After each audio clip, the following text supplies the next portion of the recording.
So in reality, it's pretty simple. We're flowing from one side to the next with a series of complementary movements that you can build up to train into quite an explosive series.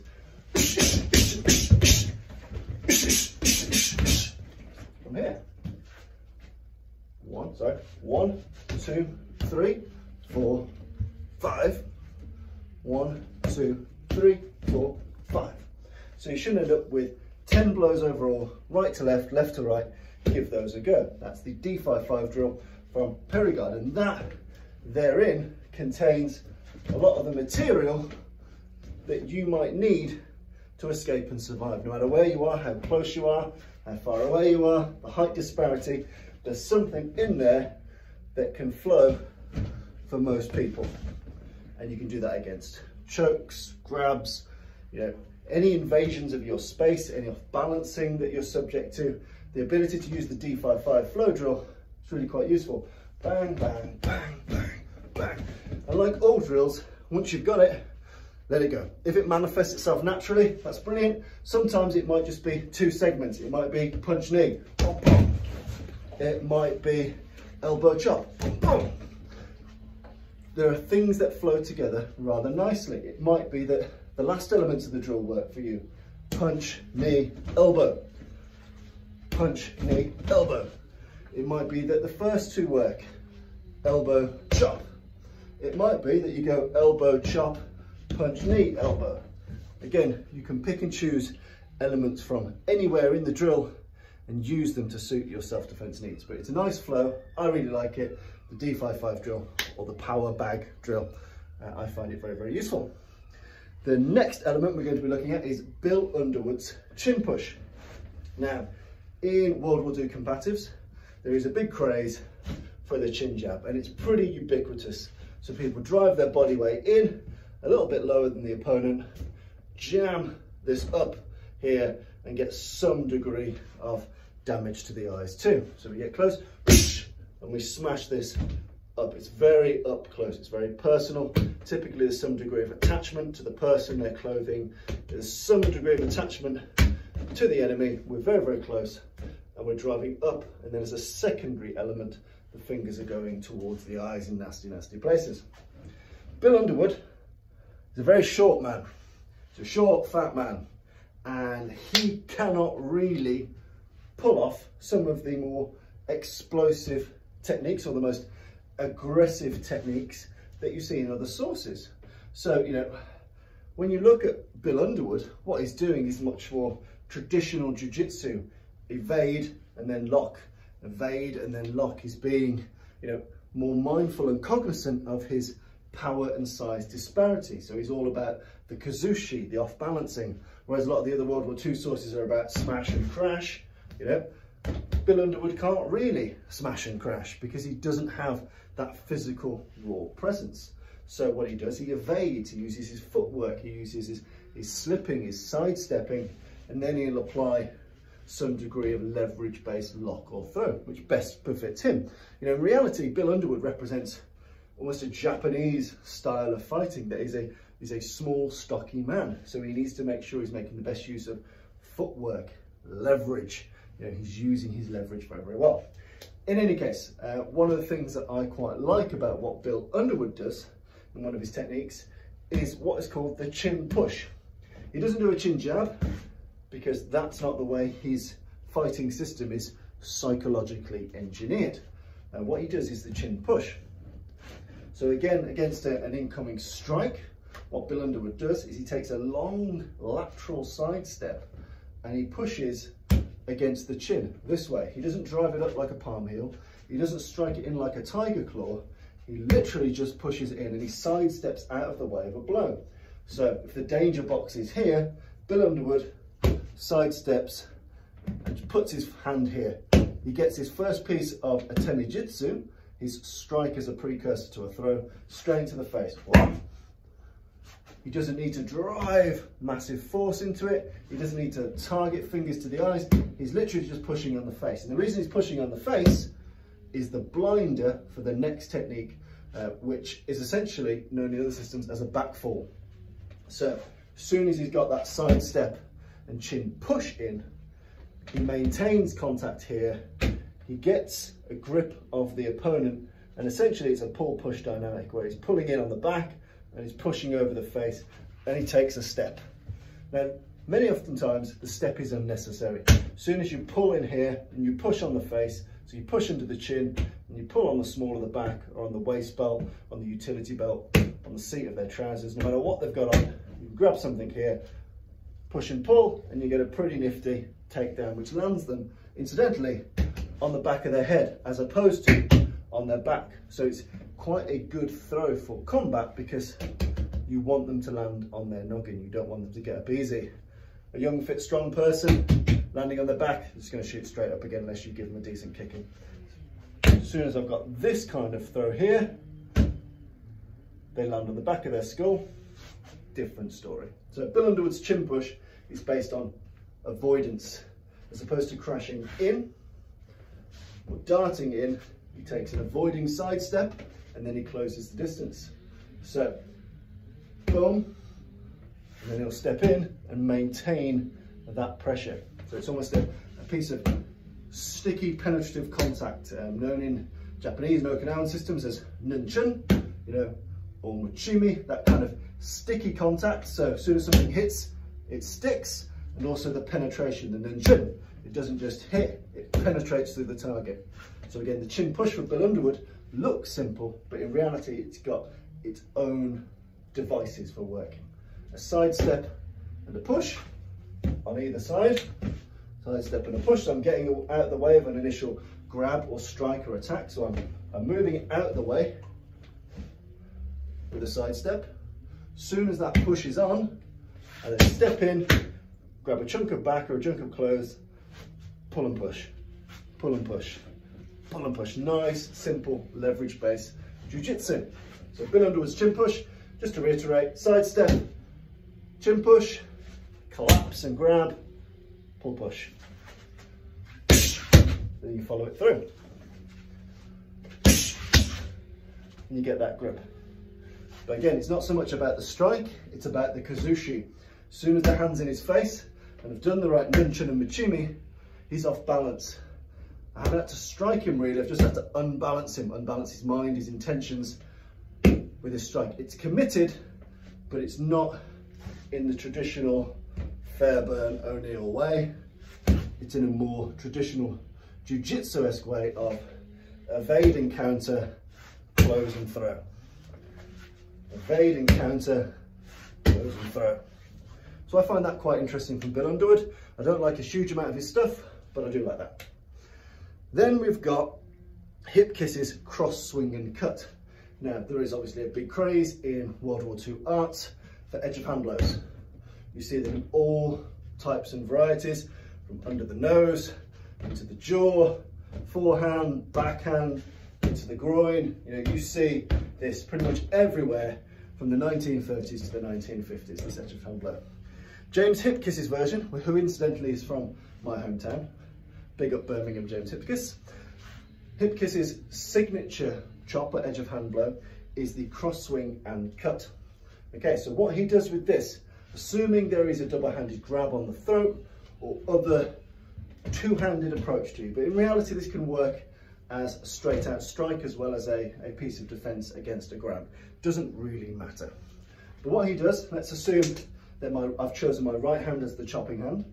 He drives his right shoulder, his chopping hand shoulder, into his jaw. So here, so he's already covered his neck. So if this man's strangling me, I've already manipulated his hands out the way of strangling me well. And even if he hasn't strangled me, I've kept myself safe from concussive blows because I've essentially cradled my head. It's much harder to knock me out if my head can't shake. So I've cradled my head.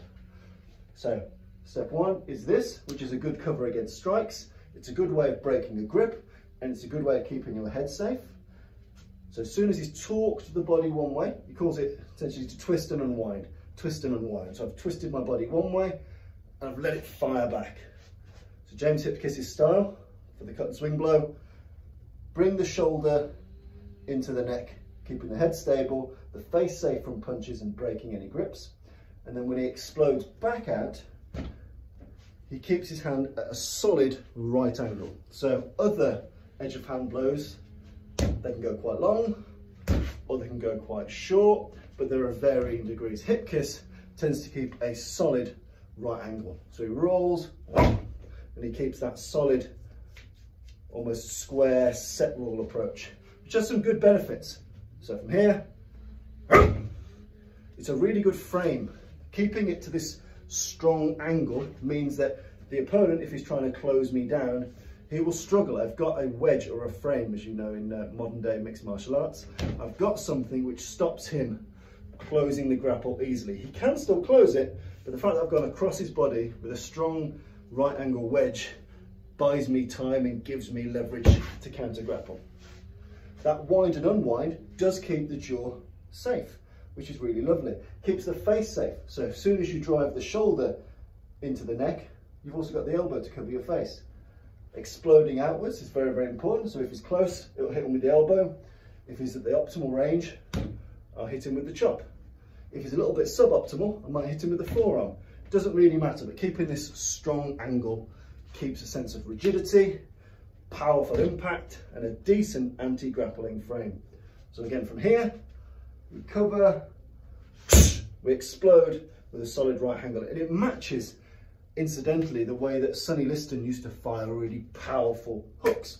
He used to have a technique called slamming the door, and essentially he'd treat his shoulder as if it were an open door on a hinge. Slamming the door, slam the door. So he treats the shoulder, that's the door slammed. That's the door slammed. This is the opposite of that. The door is closed and we slam it open. The door is closed and we slam it open. So it's an interesting piece to cover there. Close the door, open the door.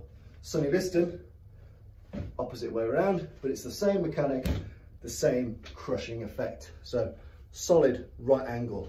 Precursing with driving your chopping shoulder into your neck and keeping yourself safe.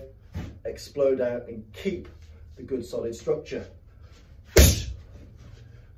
And that's why I always purport as well, not getting too transactional with your chops. Doing that is fine, but in reality, this is one continuous piece of combat. So I want to keep some sticky contact to drive in something else, something else.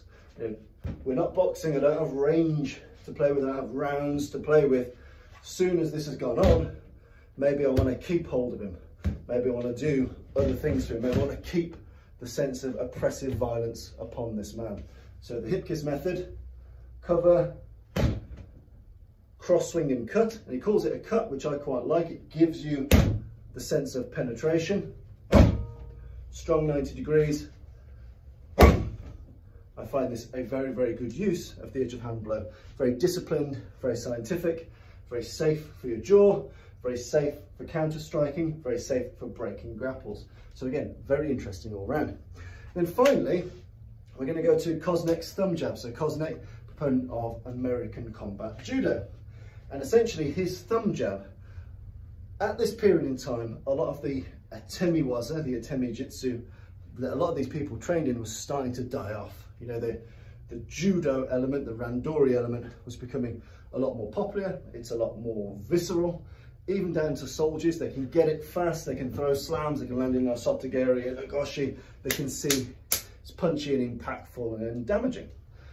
However, Kosnek is quite good in that he keeps a lot of the original atemi-waza as a precursor to his throws, because he understands that in real aggressive violence, you need some degree of pain or injury before you throw someone, because throwing someone that really doesn't want to be thrown is hard, especially if they're in combat gear, got good boots on, they're lowered center of gravity, they know what they're doing. I'm gonna have to hit them somewhere with something painful before I can hope to get that throw. So that kazushi, that off balancing, is both in how you stand and in the atemi-waza you deploy before you throw. Okay, so Kosnek, you know, he calls these hacks, and he uses hacks all the time, hacks up the nose. Over here, he's got rabbit blows, which I really like, around the back of the neck. So he's got sharp, close range hacks. And what you see with Kosnek is that he tends to grab and hack.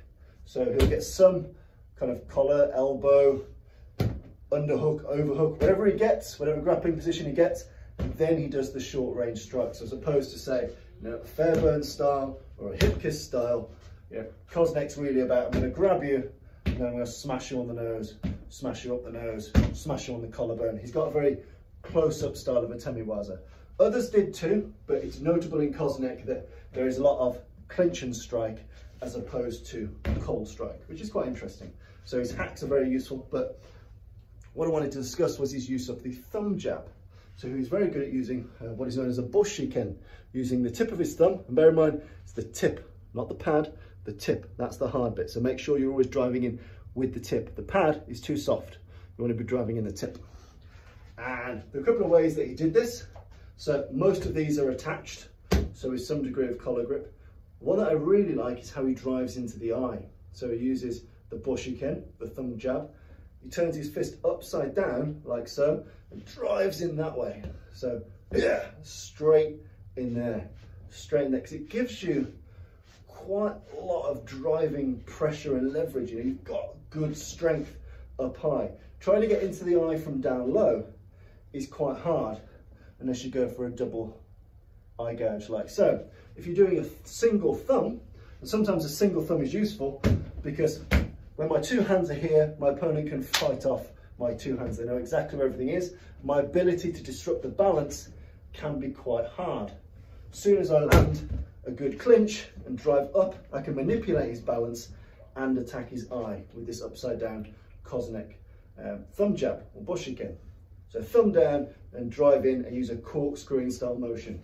So step one, achieve the attachment. And again, that can be percussive. Don't be nice from grabbing his neck. Don't grab his neck nicely. You know, I already want him off balance.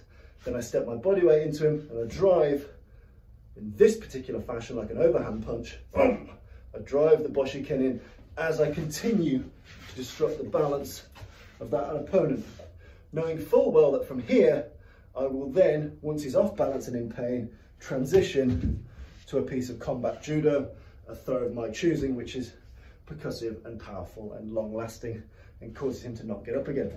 So first thing with the Kosnek, achieve some degree of grappling dominance. Take him off balance here. You know, in this instance, I've got my elbow center of mass, cupped him around the head, and I'm moving him, but I've used a percussive way to do that. From here. Then I'm going to drive in using this upside down thumb here, and I'm going to keep him off balance, driving this in as a precursor to a throw, which is very interesting, very useful. He does show thumb strikes under the armpit, which I find very ineffectual, and into the collarbone. Again, unless you've got a big power disparity, unless you're much more powerful than your opponent, I wouldn't advise that. But the kind of clubbing grapple and the driving boshiken, the thumb jab into the eye, has real merit as a piece of kazushi, as a piece of a temiwaza, as you move into other strikes or other throws. So those are just some of the ways that people like hip kiss, like Perigard, like Kosnek, how they use their World War II combatives. It's a little bit different than what other people do, so they tend to be a little bit outside the norm in some of the things that they offer and operate. But again, hope you found that useful. Some more orthodox things to play with. I've been Tommy Moore. Cheers.